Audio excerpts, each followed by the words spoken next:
الرحمن الرحیم الحمدللہ رب العالمین والصلاة والسلام علی سید الانبیاء و اشرف المرسلین۔ معزز ناظرین، الحمدللہ آج کی اس نشست میں 28ویں پارے کے تیسرے ربع کی تلاوت کی گئی ہے، جس میں سورۃ الصف کی تلاوت کی گئی ہے، سورۃ الجمعہ کی تلاوت کی گئی ہے، سورۃ المنافقون کی تلاوت کی گئی ہے اور سورۃ التغابن کی تلاوت کا آغاز کیا گیا ہے۔ اور یہ تمام صورتیں جیسا کہ ہم بتا چکے ہیں کہ مدنی صورتیں ہیں، یعنی 28ویں پارے کی تمام صورتیں مدنی ہیں۔ اس میں جو آج کی تلاوت میں ناظرین پہلی صورت تلاوت کی گئی سورۃ الصف ہے، 2 رکوع پر مشتمل ہے، 14 آیتیں ہیں اور اس کا آغاز اللہ رب العالمین نے اپنی تسبیح کے ساتھ فرمایا ہے، سبح للہ ما فی السماوات و ما فی الارض، کہ جو کچھ آسمانوں میں ہے، جو کچھ زمین میں ہے، سب کے سب اللہ کی تسبیح کر رہی ہیں۔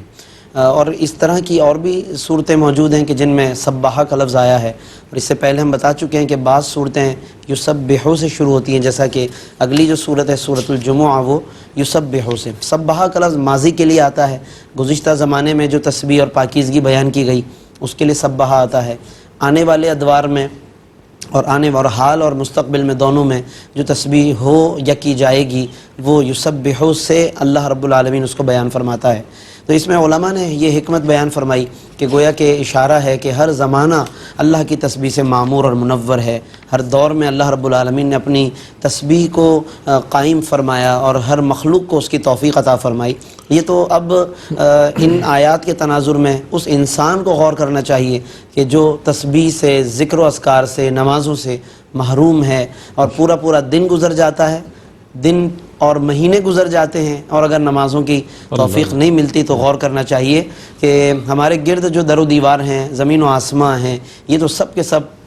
اللہ کی تسبیح کر رہے ہیں اور ہم اس میں محروم ہیں۔ تو کہیں ایسا نہ ہو کہ بالکل محروم کر دیے جائیں، تو ہم پلٹ آئیں اور ان آیتوں سے ہمیں اس طرح کا سبق بھی حاصل کرنا چاہیے۔ اس سورت کو سورۃ الصف کہتے ہیں،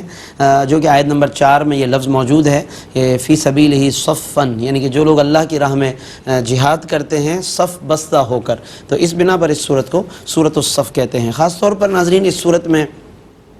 جس بات کی طرف توجہ دلائی گئی ہے وہ لم تقولون ما لا تفعلون کہہ کر اللہ نے اس کی طرف توجہ دلائی کہ آدمی وہ جب کوئی بات کرے تو اس پر خود بھی وہ عمل پیرا ہو، اور اگر وہ اس بات پر عمل پیرا نہیں ہے اور وہ کہہ رہا ہے، اللہ تبارک و تعالیٰ کی ناراضگی کا باعث ہے۔ اس لیے عمل کی کوشش زیادہ ہونی چاہیے۔ ہمارے دور میں ہم دیکھتے ہیں کہ لوگوں میں زیادہ تر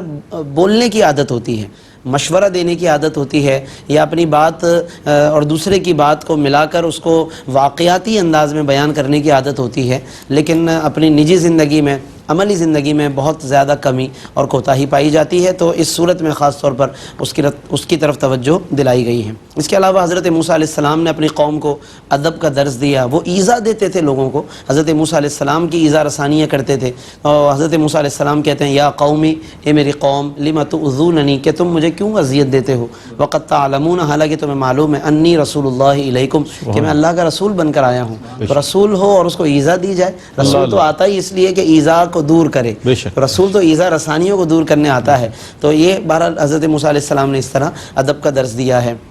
پھر اس کے علاوہ ناظرین آیت نمبر 6 بڑی اہم ہے۔ حضرت عیسیٰ ابن مریم نے علیہ السلام ایک دن اپنی قوم میں کھڑے ہوئے اور انہوں نے خطاب فرمایا، جس میں اپنی رسالت کو بھی بیان کر رہے ہیں وہ، اور پھر اس کے علاوہ تورات کس طریقے سے ان کی تصدیق کر رہی ہے اس کو بیان کرتے ہیں، اور پھر ایک بڑی اہم بات وَمُبَشِّرًا بِرَسُولٍ يَأْتِي مِن بَعْدِي، اور کہہ رہے ہیں کہ میں تمہیں خبر دینا چاہتا ہوں، خوشخبری سنا رہا ہوں ایک ایسے رسول کی کہ جو میرے بعد آنے والا ہے۔ یعنی حضرت عیسیٰ علیہ السلام نے اپنی قوم کو حضور علیہ السلام کے آنے کی خبر بھی دی، اور خبر نہیں بلکہ مبشرن، خوشخبری دی ہے۔ اس کا مطلب یہ اشارہ تھا کہ تمہیں یہ خبر سن کر خوشی ہونی چاہیے، اور جب اس قوم کو خوشی ہونی چاہیے کہ جنہیں حضرت عیسیٰ نے خبر دی، تو سوچئے کہ جس قوم میں وہ نبی آئے ہیں حضور علیہ السلام اس امت محمدیہ میں، اس قوم کو، اس امت کو کتنی خوشی ہونی چاہیے۔ تو حضور کا آنا خوشی کا باعث ہے۔ یہ لفظ مبشرن سے پتہ چلا، کیونکہ اگر وہ چاہتے تو مخبرن بھی کہہ سکتے تھے کہ میں ایک رسول کی خبر دینا چاہتا ہوں، خبر نہیں، خوشخبری ہے یہ۔ تو قرآن نے حضور کے آنے کو باعث خوشی گویا کہ قرار دیا ہے۔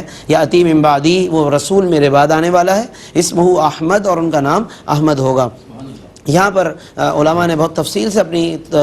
کتابوں میں تفاسیر میں بحث فرمائی ہے کہ حضور علیہ الصلوۃ والسلام کا یہ جو آپ کے بارے میں جو خوشخبری دی گئی، خبر دی گئی، اس کی کیا حقیقت ہے اور اس کی کیا تفصیلات ہیں، اور آیا کہ موجودہ انجیل میں اس طرح کی کوئی بشارتیں اب موجود ہیں یا نہیں، کیونکہ انجیل انہوں نے بدل دی، تحریفیں کر دی ہیں، اس کے نسخوں میں تبدیلیاں کر دی گئیں، اور برس ہا برس سے تحریفیں ہو رہی ہیں، مختلف زبانوں میں تراجم کرتے کرتے نہ جانے کیا سے کیا بن گئی، تو اب کیا اس کے اندر اس طرح کی بشارتوں کے اشارے اب بھی موجود ہیں یا نہیں، حضور کا نام جو احمد ہے کیا وہ کسی بھی فارم میں انجیل وغیرہ میں موجود ہے یا نہیں ہے، یہ اور اس طرح کے اور بہت سے سوالات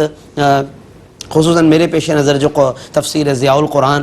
تو اس کے اندر بھی اس کی تفصیلات موجود ہیں۔ ہمارے جو ناظرین تفصیل سے مطالعہ کرنا چاہتے ہیں تو وہ اس مقام پر ضیاء القرآن کا اور تبیان القرآن حضرت علامہ غلام رسول سعیدی رحمۃ اللہ تعالی علیہ کی مشہور زمانہ تفسیر تبیان القرآن، کیونکہ اس میں ڈیٹیل میں اور تفصیل سے وہ بیان فرماتے ہیں، تو ہمارے بہت سے ناظرین کے یقیناً ان باتوں کو اختصار سے سننے کے بعد تفصیل بھی جاننا چاہتے ہوں گے، لیکن ظاہر ہے کہ یہاں وقت کی پابندی ہے، مناسب اور مختصر وقت ہے، اس لیے میں حوالہ صرف آپ کے سامنے بیان کر رہا ہوں۔ کوشش فرمائیے گا کہ ہم ضرور تفصیل کے ساتھ بھی ان مضامین کا مطالعہ کریں، ضیاء القرآن میں بھی اور تبیان القرآن میں انشاءاللہ بہت زیادہ ہمارے لیے مطالعہ اور علم میں اضافہ اور تسلی کا انشاءاللہ وہ باعث ہوگا۔ باقی اس کے علاوہ ناظرین اس کے اندر پھر اللہ رب العالمین نے اس تجارت کو بیان فرمایا کہ جو تجارت اللہ کو پسند ہے، یعنی تجارت سے مراد ہے اچھے اعمال کے ذریعے آخرت کا پروفٹ گین کرنا۔ آج تو ہم دنیا کی تجارت پہ اعتماد رکھتے ہیں نا کہ دنیا میں تجارت کریں، ہاتھوں ہاتھ نقد جلدی جلدی پروفٹ ملے اور ہم راتوں رات جو ہے وہ مالدار ہو جائیں، اس طرح کی تجارتیں، اس طرح کی آن لائن کے نام پر بھی بہت سی چیزیں متعارف کرائی گئیں اور دنیا بڑی تیزی سے لپک رہی ہے، مگر ایک تجارت وہ ہے کہ جو اللہ رب العالمین نے بیان کی، آقا دو جہاں صلی اللہ علیہ وسلم بیان فرما رہے ہیں، حل ادلکم، کیا میں نہ بتاؤں تمہیں اعلیٰ تجارت، وہ تجارت تنجیکم من عذاب علیم، کہ جو تمہیں عذاب علیم سے نجات دینے والی ہے۔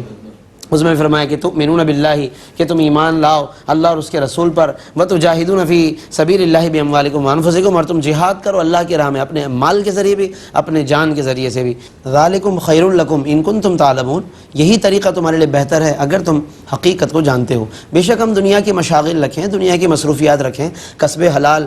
کمانے کے لیے کوششیں کریں، لیکن ناظرین اتنے منہمک نہ ہو جائیں کہ اللہ تبارک و تعالیٰ سے غافل ہو جائیں۔ یہ سورۃ الصف اور اس میں بیان کردہ تجارت، یہ ہمارے لیے بہت رہنما مضامین ہے کہ جس میں ہمیں ضرور غور کرنا چاہیے۔ اور اس کے ساتھ ساتھ ناظرین آج کی تلاوت میں سورۃ الجمعہ کی تلاوت کی گئی، اس کے اندر بھی بہت سے مضامین ہیں، 2 رکوع ہیں، 11 آیتیں ہیں۔ اللہ رب العالمین نے ابتدا تسبیح سے بیان فرمائی، پھر اس کے بعد حضور علیہ الصلوۃ والسلام کی بعثت کے مقاصد بیان فرمائے کہ آپ صلی اللہ علیہ وسلم کی تشریف آوری کن مقاصد کے ساتھ ہوئی ہے، کس طرح حضور تلاوت فرماتے ہیں، تزکیہ نفس فرماتے ہیں اور تعلیم کتاب و حکمت فرماتے ہیں، یہ تمام مضامین موجود ہیں۔ اور اس کے ساتھ ساتھ خاص طور پر جو اس کا سیکنڈ رکوع ہے اس میں تو براہ راست جمعے کا تذکرہ موجود ہے، اسی لیے اس سورت کو سورۃ الجمعہ کہتے ہیں۔ اس میں اللہ رب العالمین نے جو ایک اہم بات کی، جس کو یعنی ویسے تو ظاہر ہے کہ تمام باتیں اہم ہیں، لیکن وقت کے اختصار کے اعتبار سے میں ایک بات جس کا انتخاب کر رہا ہوں وہ یہ کہ فسعوا الی ذکر اللہ، اللہ کے ذکر کی طرف دوڑو۔ دوڑنے سے مراد ہے کہ بس اس کی تیاری میں لگ جاؤ، یہ بہت اہم مضمون۔ ناظرین جمعے کے دن خاص طور پر ہمیں اس حوالے سے فکر لاحق ہونی چاہیے کہ ہم اس دن کا احترام کریں، احترام بھی کریں، اہتمام بھی کریں، اور اس کی طرف ہم اپنی تمام تر توجہ کے ساتھ، پوری تیاری کے ساتھ، اچھے لباس کے ساتھ، خوشبو کے ساتھ، درود و سلام کے وظیفے کے ساتھ اور عبادات کی کثرت کے ساتھ ہم اللہ کی بارگاہ میں پیش ہوں تو انشاءاللہ ہمیں جمعے کی بہت سی برکتیں حاصل ہوں گی اور نصیب ہوں گی۔ پھر اس کے ساتھ ساتھ ناظرین سورۃ المنافقون کی بھی تلاوت کی گئی ہے۔ سورۃ المنافقون بھی ظاہر ہے کہ قرآن کریم کی مشہور صورتوں میں سے، اس میں بھی 11 آیتیں، جیسے سورۃ الجمعہ میں بھی 11 آیتیں اور 2 رکوع ہیں، اس میں بھی 2 رکوع ہیں۔ اس میں منافقین کا کچھ پس منظر بیان کیا گیا کہ جب حضور علیہ السلام مدینہ منورہ تشریف لائے تھے تو وہاں پر کچھ تو وہ مخالفت تھی جو یہودیوں کی طرف سے تھی، لیکن ایک گروہ منافقین کا بھی بارز وجود میں آیا، کیونکہ عبداللہ ابن ابی جو ان کا رئیس المنافقین تھا، سردار تھا، وہ حضور علیہ السلام کے خلاف سازشیں کرتا رہتا تھا اور وقتاً فوقتاً مختلف گستاخانہ کلمات بھی بولنا، گستاخانہ الفاظ بولنا اور بے ادبیاں کرنا اور لوگوں کو اس کے بارے میں اکساتے رہنا، کبھی عین موقع پر جہاد کے لیے جا رہے ہیں اور بیچ میں اپنے لشکر کو لے کر الگ ہو جانا، ایسی بہت سی اس کی ہرزہ سرائیاں اور گستاخیاں موجود ہیں۔ سورۃ المنافقون میں اس کی تفصیلات ناظرین موجود ہیں، ہمیں چاہیے کہ ہم اس کا بھی مطالعہ کریں اور خاص طور پر ایک اہم بات کہ جو ان کا مزاج بتایا گیا منافقین کا، کہ جب انہیں کہا جاتا ہے تعالوا، آیت نمبر 5 ہے یہ 5ویں آیت، تعالوا یستغفر لکم رسول اللہ، کہ چلو آ جاؤ، تم نے جو کچھ کیا اب حضور کی بارگاہ میں آ جاؤ. حضور اگر زبان سے ایک دفعہ اللہ سے تمہارے لیے معافی طلب کر لیں، اللہ سب کچھ معاف کر دے گا. تعالوا یستغفر لکم رسول اللہ، رسول تمہارے لیے بخشش کی دعا کر دیں. تو یہاں پر یہ بدک جاتے ہیں، لووا رؤوسہم، انکار سے اپنے سروں کو گھما لیتے ہیں. ورأیتہم یصدون وہم مستکبرون، اور آپ دیکھو گے کہ وہ حاضری سے رک رہے ہیں، پیچھے ہو رہے ہیں. وہ مستکبرون، اور تکبر کر رہے ہیں. اس کا مطلب ہے بارگاہ رسالت کی حاضری سے پیچھے ہٹنا، بارگاہ رسالت کی حاضری میں خدا نخواستہ کوئی پس و پیش ہونا، کوئی تکبر اس معاملے میں پیدا ہونا دل کے اندر، یہ ایمان کے خلاف ہے. اس طرح کی کوئی کیفیت اگر پیدا ہو رہی ہے تو اللہ کی بارگاہ میں اس کے لیے توبہ کرنی چاہیے، اور ہمیں حضور کی محبت کی دعا کرنی چاہیے، حضور کی بارگاہ کی حاضری کی تڑپ بھی ہونی چاہیے اور اس کے لیے دعا بھی کرنی چاہیے. پھر آگے اللہ رب العالمین نے اور بھی مضامین ارشاد فرمائے ہیں کہ جس میں خرچ کرنے کی طرف ترغیب دلائی ہے، اور فرمایا کہ اس وقت کے آنے سے پہلے خرچ کر لو، کہ جب پھر موت آ جائے گی اس وقت کہو گے کہ اب ہم کوئی نیکی کر لیں. تو ایسا نہیں ہے، بلکہ فرمایا کہ وَأَنفِقُوا مِمَّا رَزَقْنَاكُمْ مِن قَبْلِ أَن يَأْتِيَ أَحَدَكُمُ الْمَوْتُ، کہ موت آنے سے پہلے خرچ کر لو، ورنہ پھر یہ ہوگا کہ موت آ جائے گی تو کہو گے کہ لولا اخرتنی الی اجل قریب، کاش کہ کچھ اور مہلت مل جاتی، فاصدق، میں صدقہ کر لیتا، واکن من الصالحین، اور میں نیکوں میں شامل ہو جاتا. تو یہ صرف ناظرین صرف ایک صدقے کا ہی مسئلہ نہیں ہے، بلکہ صدقے کے علاوہ جتنی بھی نیکیاں ہیں ہمیں ان نیکی کے مواقع سے فوری فائدہ اٹھانا چاہیے. فوری فائدہ اٹھائیں، ایسا نہ ہو کہ دل پلٹ جائے، وسوسہ حائل ہو جائے، ذہن بدل جائے، وہ نیکی کا موقع ہاتھ سے چلا جائے اور ہم بس اسی طرح سوچتے رہ جائیں. یہ مضامین ناظرین ہمارے لیے بڑے اہم ہیں کہ ہم ان میں ضرور غور کریں. اور اس کے ساتھ ہی سورۃ التغابن کی بھی ناظرین تلاوت کی گئی ہے، اس میں بھی یسبح سے آغاز ہو رہا ہے. اللہ تبارک و تعالیٰ نے اپنی تسبیح اس کے اندر بیان فرمائی، اور اس میں جو ایک اہم چیز کی طرف میں نشاندہی کرنا چاہتا ہوں وہ التغابن کا لفظ ہے، جس کی وجہ سے اس کو سورۃ التغابن کہتے ہیں. آیت نمبر 9 سورۃ التغابن کی، یہ قیامت کا ایک نام ہے. اللہ رب العالمین نے قیامت کے نام قرآن میں مختلف بیان فرمائے، ان میں سے ایک نام یوم التغابن، اسی لیے اس سورت کو سورۃ التغابن کہتے ہیں. اس کا معنی کیا ہے؟ علماء فرماتے ہیں کہ تغابن بنا ہے غبن سے. غبن کہتے ہیں نقصان کو، جیسے کہتے ہیں کہ فلاں نے مالیات میں غبن کر دیا، یعنی نقصان کر دیا. اس کا مطلب یہ کہ اور تغابن جب یہ لفظ بنا غبن سے تو اس کا معنی ہے نقصان کا ظاہر ہونا. اس کا مطلب قیامت کا دن وہ دن ہے کہ جس دن ہر عمل میں کیا ہوا غبن کھل کر آئے گا. آج روزے رکھ لیے کہنے کو، حقیقتاً وہ روزے ہوئے یا نہیں ہوئے اللہ جانتا ہے. نمازیں کہنے کو پڑھ رہے ہیں، حقیقتاً وہ نماز کس پائے کی کس درجے کی نہیں معلوم. جہاں جہاں جس نے جو غبن کیا ہے، سرے سے نماز پڑھی ہی نہیں، سرے سے روزہ ہی نہیں رکھا اور چھپ چھپ کر کھا رہے ہیں، یہ سمجھ رہے ہیں ہم لوگوں کو پتہ،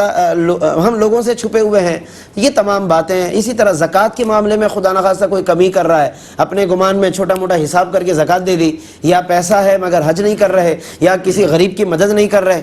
ہمارے آس پڑوس میں ذرا نظر ڈالیں، اس طرح کے بہت سے معاملات ہیں کہ جہاں جہاں غبن کر رہے ہیں ہم،